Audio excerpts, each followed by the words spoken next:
అమ్మమ్మ చేతి వంటకి స్వాగతం.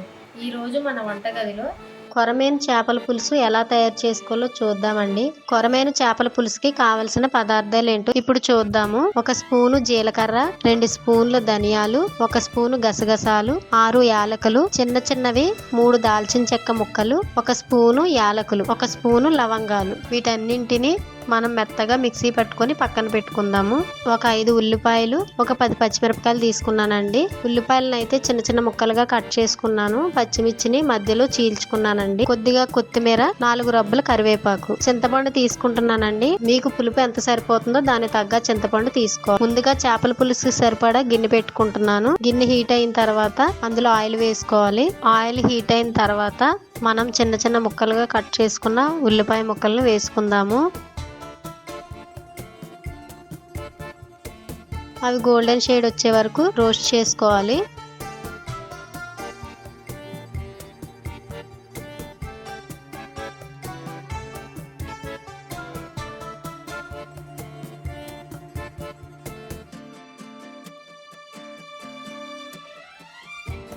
ఇందులో నేను 2 టమాటాలు వేసుకుంటున్నానండి. టమాటాలు వేయడం వల్ల టేస్ట్ అనేది చాలా బాగుంటుందండి.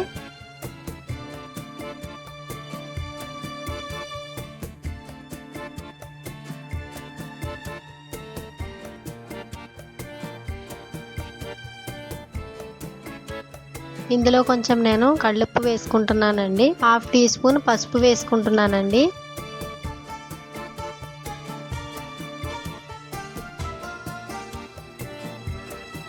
నేను 3 స్పూన్లు కారం వేసుకుంటున్నాను. నేను అన్నీ వేసుకున్న తర్వాత మళ్ళీ కారం చూస్తానండి. అంటే నేను వేసుకునే కారం బట్టి మేము తినే కారం మేము వేసుకుంటున్నాను. మీరు ఎలా తింటారో చూసి దాన్ని బట్టి మీరు కారం వేసుకోండి.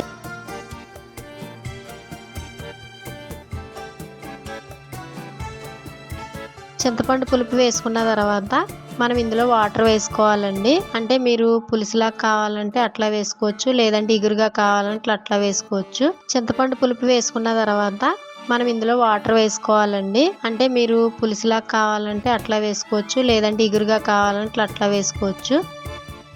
ముందుగా చింతపండు నానబెట్టుకున్నాం కదండి, ఆ గుజ్జునంతటిని తీసుకొని ఇందులో వేసుకోవాలి. చింతపండు పులుపు వేసుకున్న తర్వాత మనం ఇందులో వాటర్ వేసుకోవాలండి. అంటే మీరు పులుసులా కావాలంటే అట్లా వేసుకోవచ్చు, లేదంటే ఇగురుగా కావాలంటే అట్లా వేసుకోవచ్చు. మేము తినేటట్టుగా నేను వాటర్ వేసుకుంటున్నాను.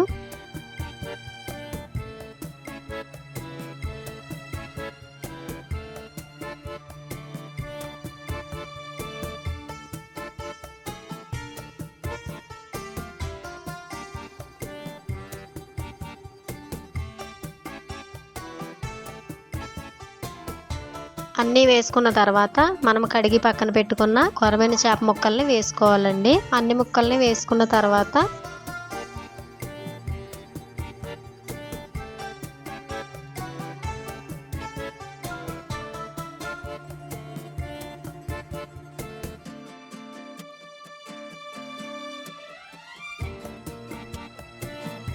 మూత పెట్టుకొని కొద్దిసేపు మగ్గనిచ్చుకుందామండి.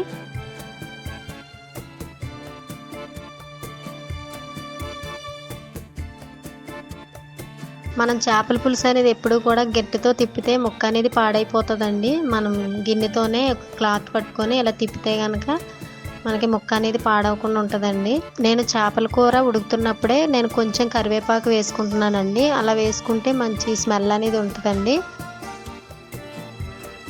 పులుసు ఎంతవరకు వచ్చిందో మళ్ళీ చూద్దామండి. మూత తీసినప్పుడల్లా మంచి స్మెల్ వస్తుందండి. మంచి కలర్ఫుల్గా ఉంది కదండి. మీరు కూడా ఒకసారి కొరమేను చేపల పులుసు ట్రై చేసి చూడండి.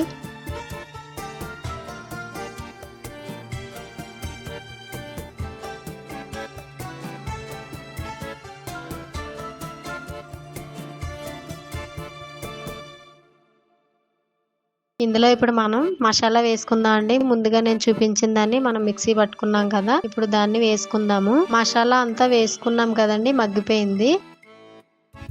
బాగా చేపల పులుసు బాగా మగ్గిందండి.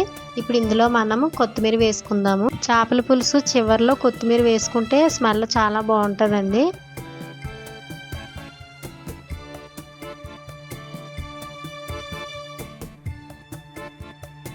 అంతేనండి, చేపల పులుసు అయిపోయింది. దీన్ని ఒక సర్వింగ్ బౌల్లోకి తీసుకుందాము.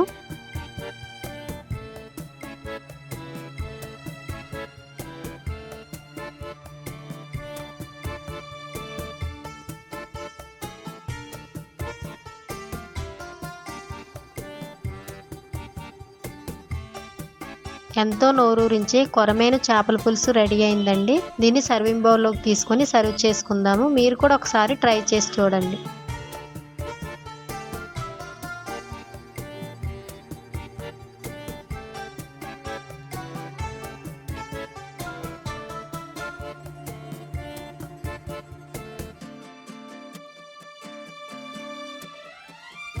Thank you for watching. Like, Share, comment, please subscribe. please subscribe అమ్మమ్మ చేతి వంట.